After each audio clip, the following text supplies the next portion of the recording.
Okay, this is December the 5th, and I'm going to start this off just by saying some general concepts.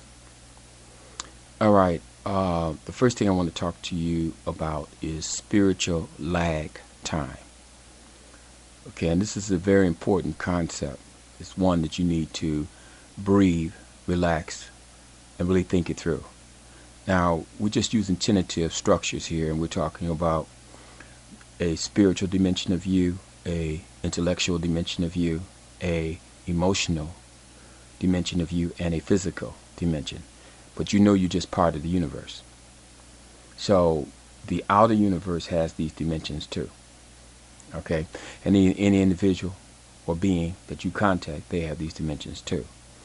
So when we talk about, processes, we talk about everything being interrelated, interconnected. We talk about everything in motion and in movement. At the highest spiritual level, there's only one substance of the whole universe and ain't nothing happening.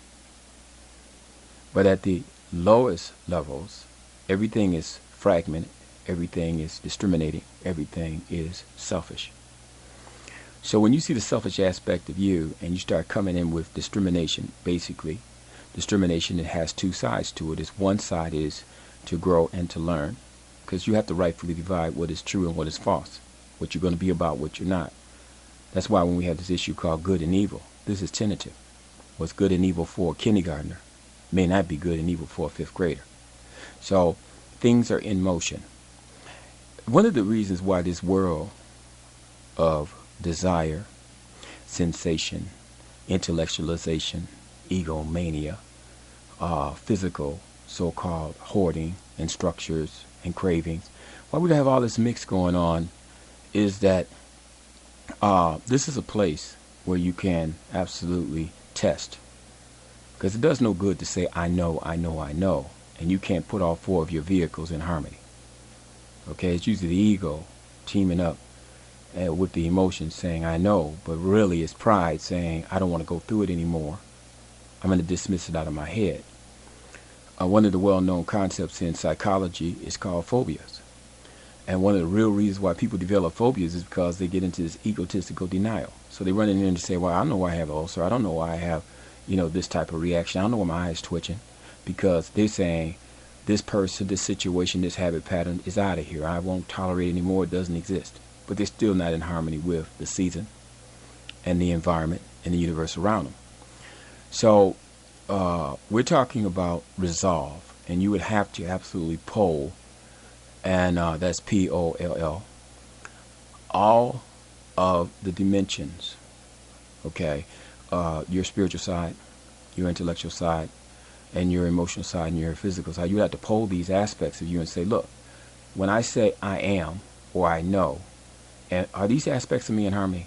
Now, constructively, you may have to ignore pain from the physical and emotional in order for the being, which means the executor, spiritual, responsible being, to make some steps forward.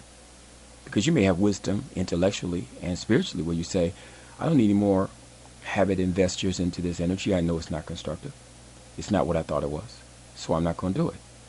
Well, the emotional part of you and the physical part is such in a habit of, indulging, that when it's solicited, and believe me, we live in a society that studies soliciting responses. I mean, a lot of psychology is devoted towards prostitution. Neuroscientists devote towards prostitution. Behavioral science devote towards prostitution.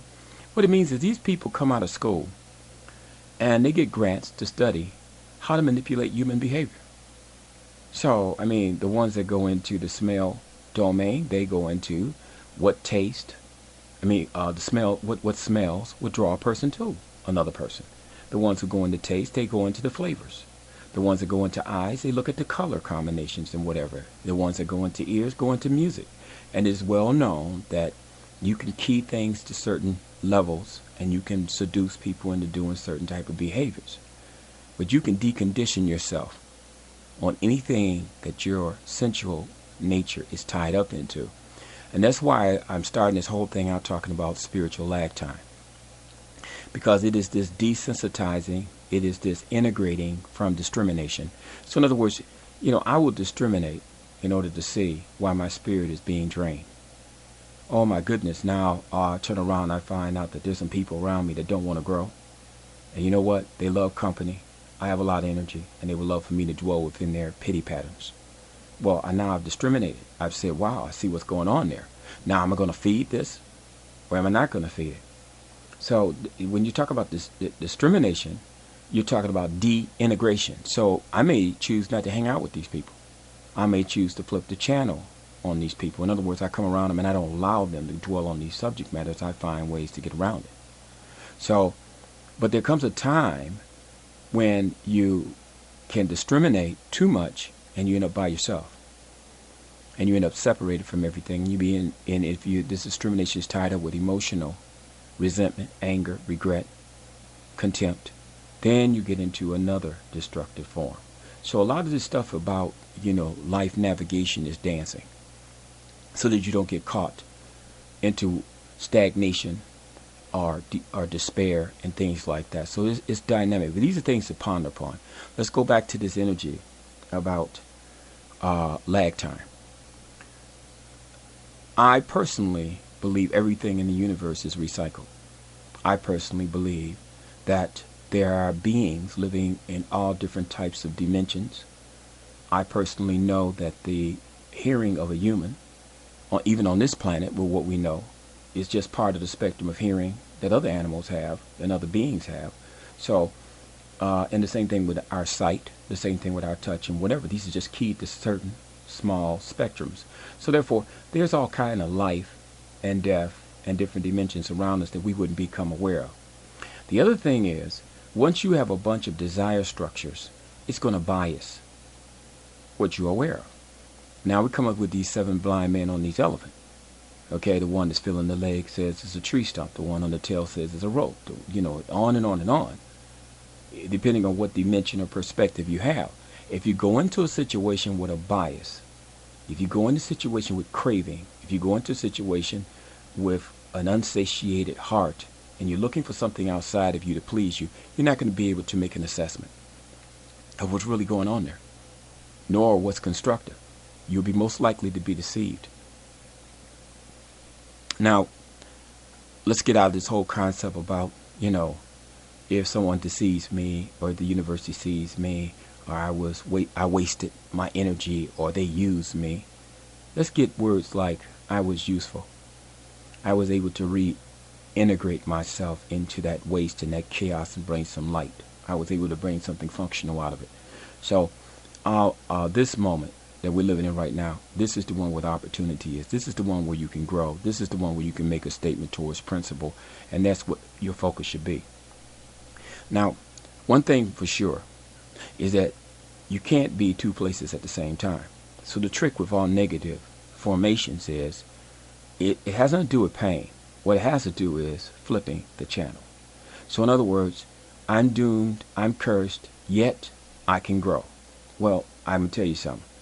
I'm doomed and I'm cursed is a habit pattern. You guarantee that you've been saying this moping many times in your life. But this thing about I still can grow, well, that's that little flash of light. So the game is to get more flashes of light into the doom. The game is to meditate and to realize more of these wisdom aspects, more of these insight aspects. That's a whole game. You keep on saying, I'm going to flip some more energy into an insight. Now, don't try to get all A's. Okay, you say, now the old me would have did 15 minutes of cursing and just get into a funk and watch TV or whatever was conducive to the funk. And then the new me was able to get 15 seconds on the minute doing something that was inspirational. Well, then that's your game. Next time, try to get it to 16 seconds. But don't try to go into this thing of saying, my ego refuses to think negative, therefore there is no negative, because that's bullshit, and you're going to end up with all these symptom substitution issues because you haven't cleaned out your body, and you haven't cleaned out your emotions, and you haven't cleaned out your fantasies. But you're tired of suffering the consequences of these things, so therefore you're going to rush things along by blinding yourself to where you stand. So we're talking about spiritual lag time here, okay? let's go back into this thing about what spiritual lag time is all about. I tell you everything is recycled.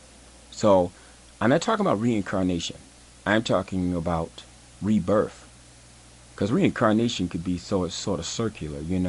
This is more of a Hindu thing, which is, oh, I'm going to be a squirrel, I'm going to be a butterfly, I'm going to be all this kind of stuff. I'm not there. What I'm saying is that when you let go of this body, and if you are a spiritual essence, whatever you've accumulated in wisdom is going to be gravitated towards spiritual essence.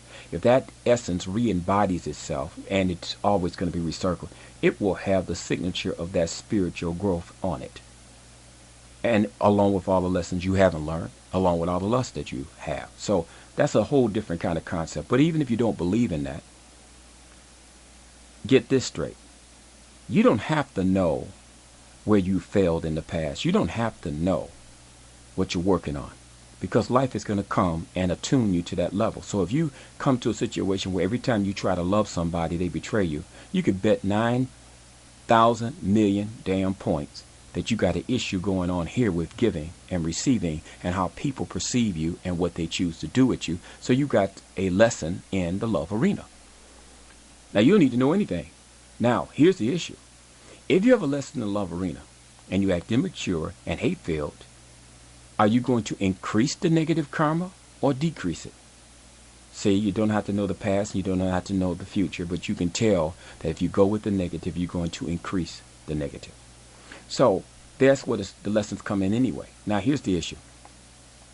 Since we don't know where our past is and we don't know where we'll be guaranteed our future will be, and we're supposed to be functioning in this present moment, one thing we do know is that every habit can be weakened by choosing a different course. That's right. Air can melt a mountain. It blows it away in time. It's 100% proven. Water will melt rock. It will absolutely melt it in time. That the lesser elements done repetitively can weaken any structure. Okay? Because everything changes. So we're talking about committing action to what you're trying to become and not just succumbing to what you emotionally feel drowned, overwhelmed, or these passion fires taking you over. Okay. So if the society is into big hips and blah, blah, blah, and blah, blah, blah, what that means is you got a joint karma with society that leans towards anybody who emulates big hips to get your fire up in your head, away from your heart, away from you being able to think, and you sit back and say, hey, baby, let's get together with these big hips. Well, that's a habit pattern, but it doesn't mean you have to be slave to it. You don't have to buy into society. But if you swim against the current, don't tell me you're not going to feel resistance. So we're talking about resistance training. So lag time just means an acknowledgement that even if you know the truth spiritually, if you can acknowledge it intellectually, it may take time before you feel no stress in your emotions and your body. Who the hell cares? You're still weakening the habit pattern. But most people want to ask me, how long? How do I know? I don't know how many times you invested energy into this pattern. But I can tell you this. The minute you put in as many choices someplace else than what you put into building that habit, you're going to feel numb, indifferent. Now, don't get me wrong. This word numb is a little misnomer because some people get mad and angry and saying, shit, I'm tired of being embarrassed and pride. I just feel numb. That ain't numb. That's anger concealing itself in the fact that I'm not going to acknowledge making choices in that area again. Okay, now generally on earth they got things to help people who have these point of views. They generally are the ones who will get caught up in hurricanes and earthquakes and torture camps and shit like that, and they say, oh my God, you know what? I don't have the power to control every damn thing in the universe. Well, that's a shock. You don't need a shock. What you need to do is be real and be honest. You need to pull the emotional side to you and say, do you still crave this thing even though I know it's wrong for me? And the emotional side will say, yes, I do. When I think of love, I think of this person. When I think of lust, I think of doing this thing. When I think of nurturement, I think of this food. I think of this activity. I think of this music. You can pull your lower self. All you have to do is walk out in the outer world and you sit back and see what flips your mind, what distracts you.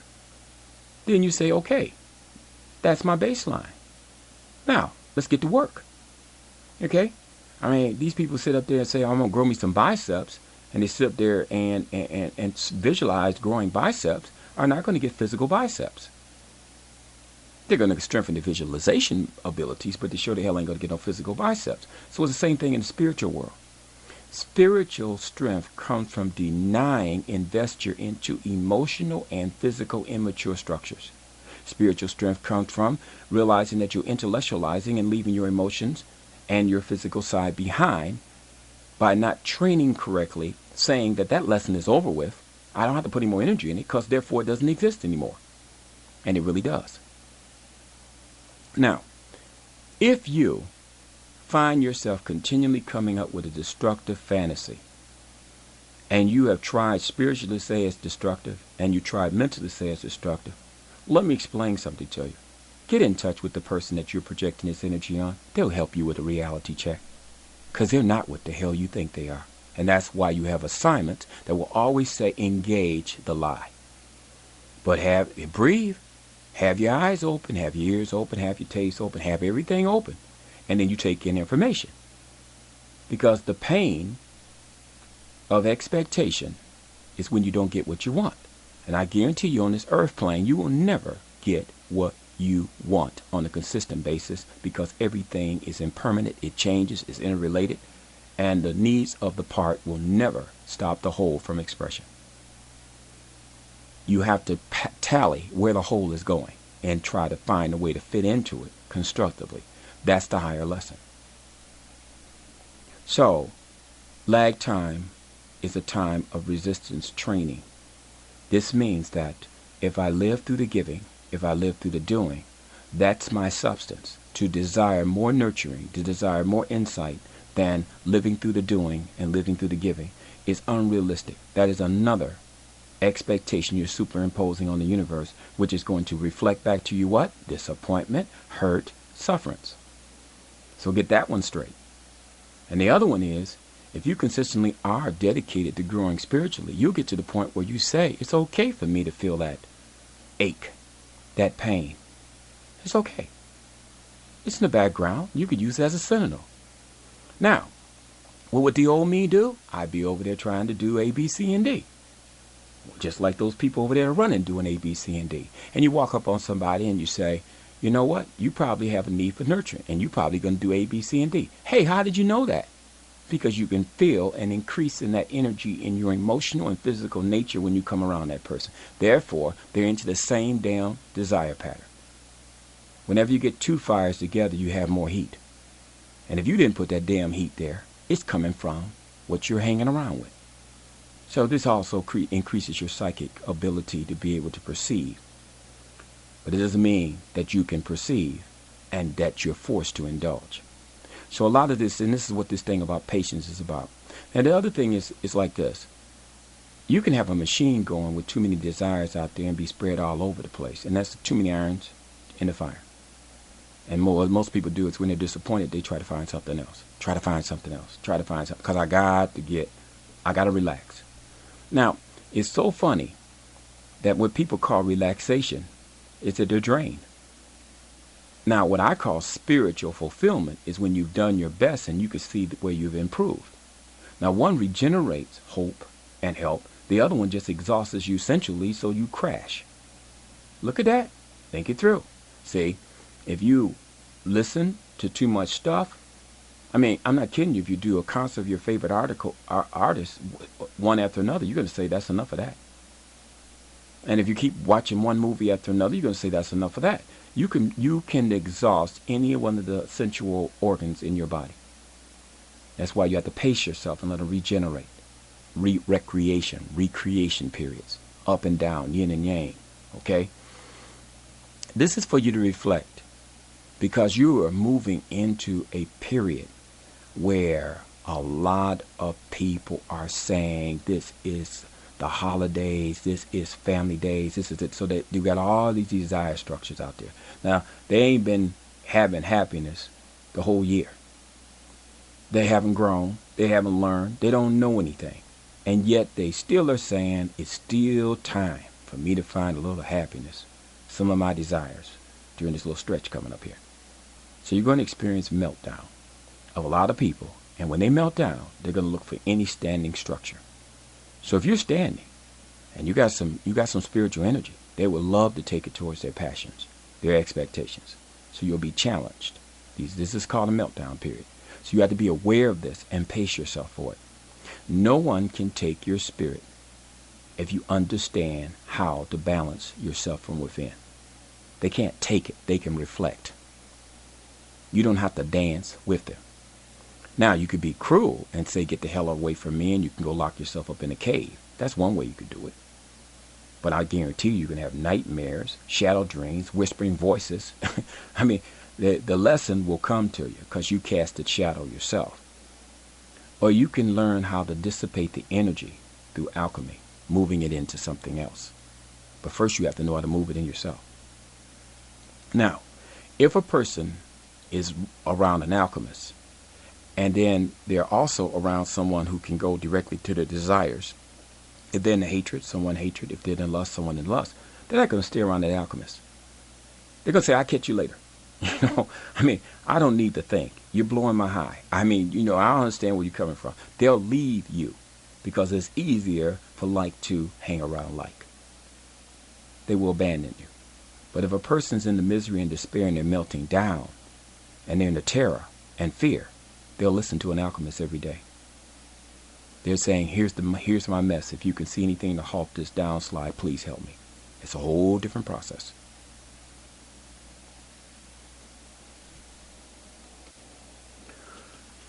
I once purchased a book, and it was called Walking Through Walls. And it was a Tibetan Buddhist book, and it was on higher wisdom. But the whole book, there was one precept in the whole book. I mean, I would purchase a book for one insight.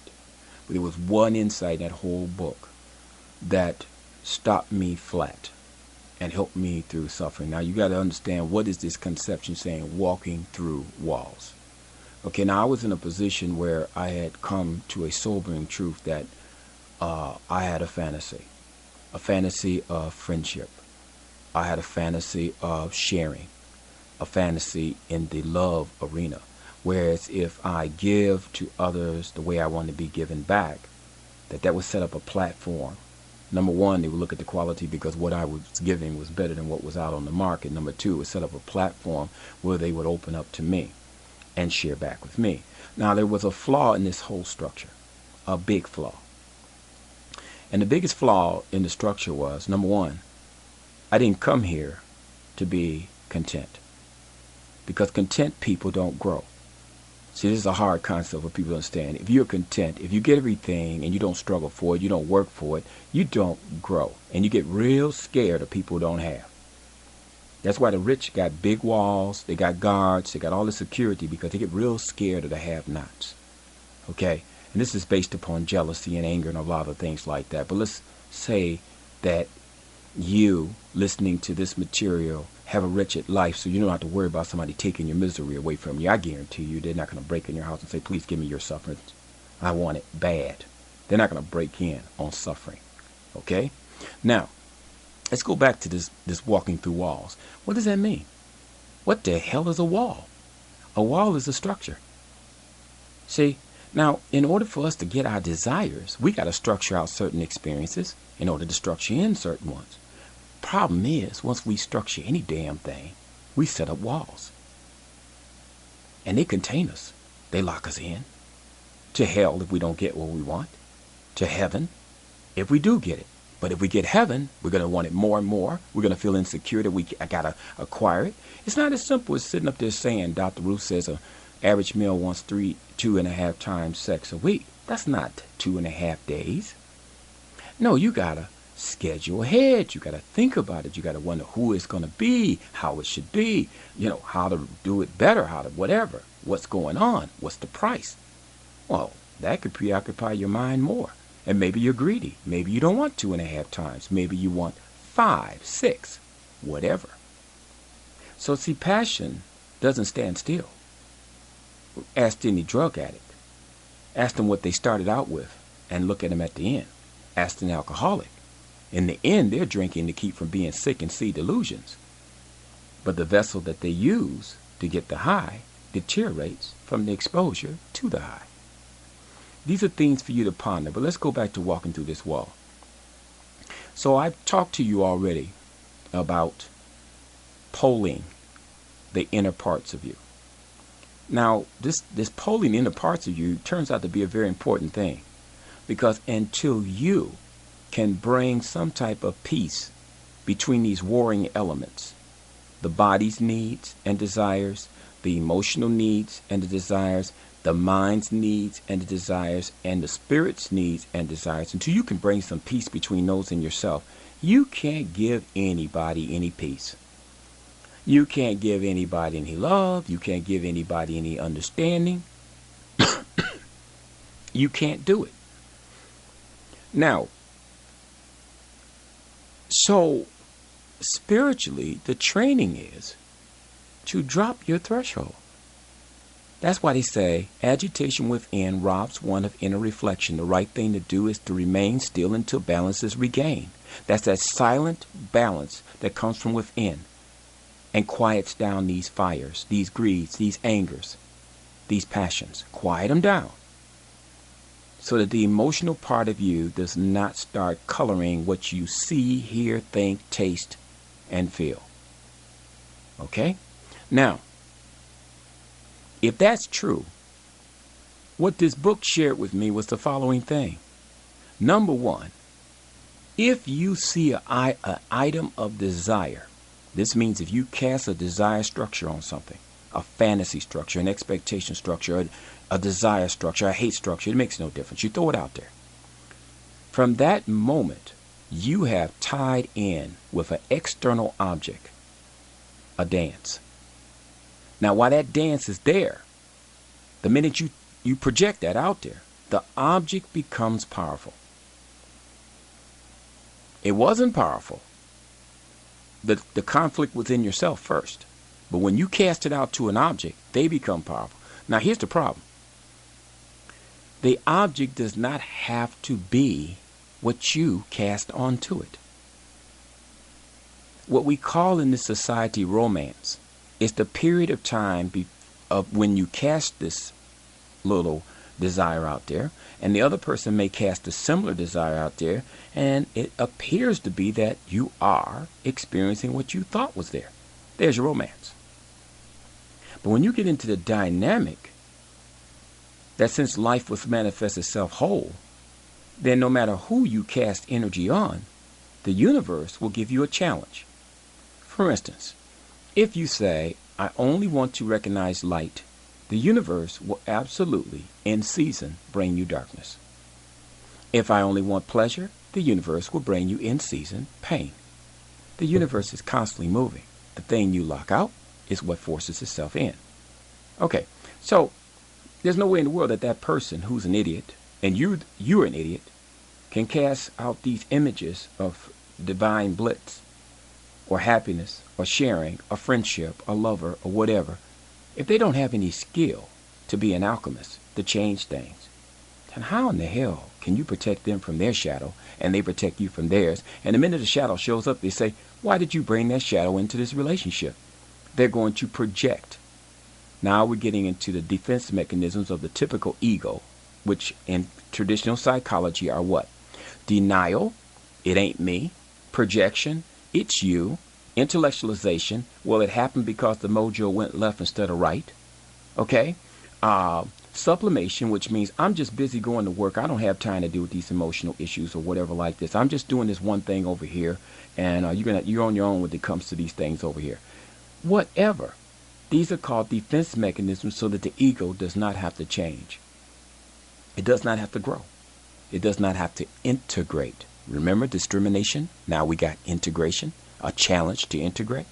Now, if you're caught in a structure with a person like this, because you had this fantasy thing thrown out here, now listen to this. You threw this fantasy web on them. You can end up wanting to compromise, prostitute, get angry, get physical, get violent, whatever. Because guess what? They used to be supplying your nurturement, your support, your aspirations, your ego fulfillment. You want it back. You're a junkie. It's outside of you. You want it inside. So now when they say, It's your fault. You want to fight. You want to argue. You want it clarified. You want it done now. Here's two people that are blind to alchemy, no skill, and they're fighting each other about something neither one of them can resolve in the confusion. Here's the point, back to walking through walls, okay? If your spirit goes to an object, there's no way you can bring your inner being to peace. If you project your spirit outside of you and you start dancing with the outer world, you cannot come to peace within because you're absent. You must have all four vessels inside with consciousness balanced in order for you to come to peace inside. So as long as you're projecting outside of you and you're tied up with that dance, with those projections, denial, sublimation, or whatever, as long as you're tied up into that, you're not going to come to peace. Now, let's add to this spiritual lag time, which means that you're making progress. But during the progress period, if you want to feel pain-free, like a NyQuil, like this Western medicine technique, wake me up when it's over, say, knock me out, then you're going to be caught up into saying, well, I have this web over in this area, it ain't working, so I'm going to cast another one. You got people that have marriages, and they're casting relationships on affairs, and they're always looking to add somebody else to the agenda, saying, well, okay, well, this one is bad. I got this one over here to back me up. Well, quantity is never quality. And I've never known a person that was on death row, and they wasn't ready to die, that said this would be a good day to die. No, they just sit back and say, I'm writing. I don't know when my time is coming. I hope I have a few more days.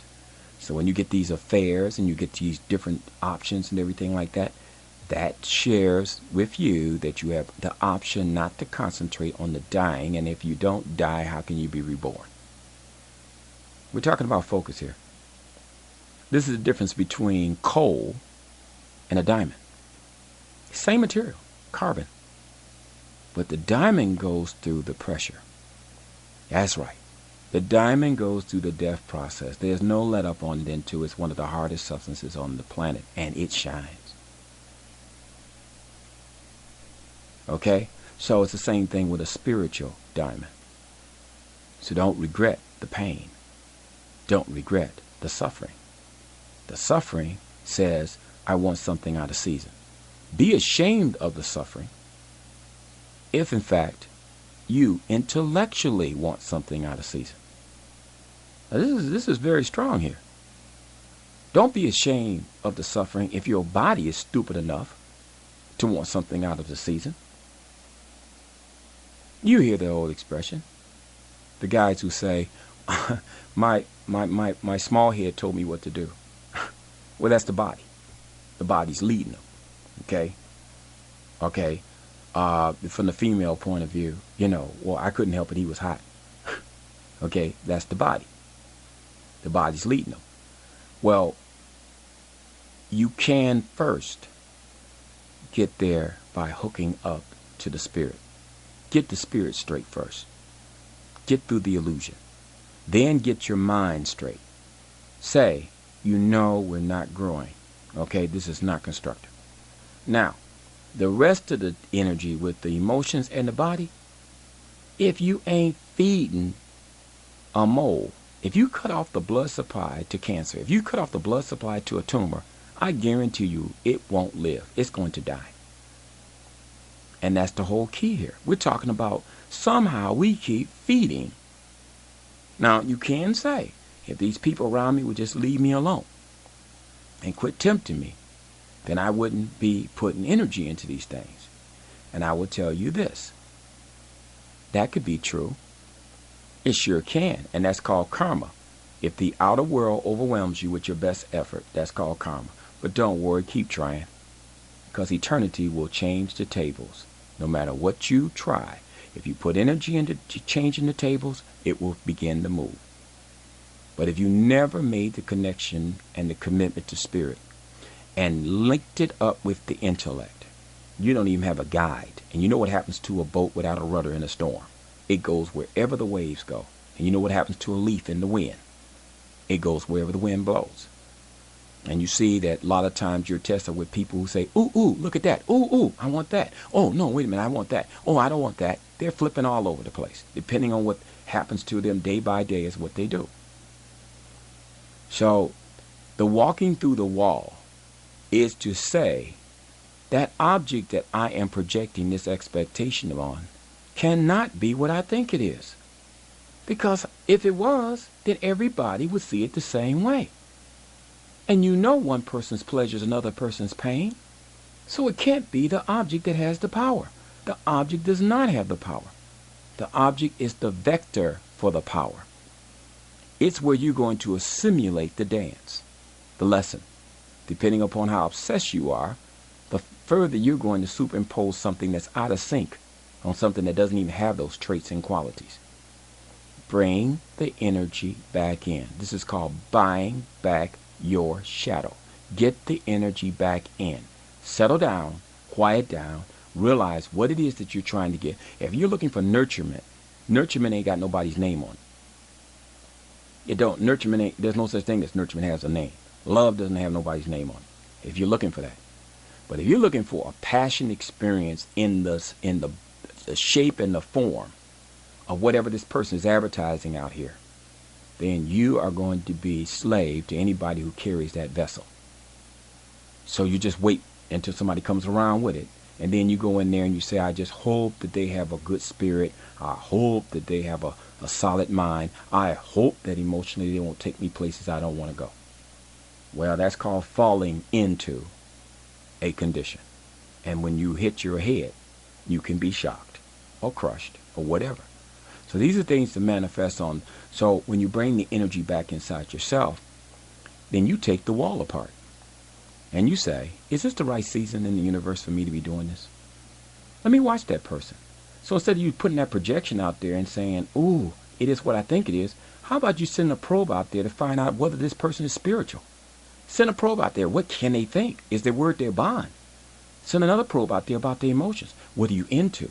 What's your fun? What are you afraid of? Get these probes going at the same time that lust is going. Osculate. Fire, water, fire, ice.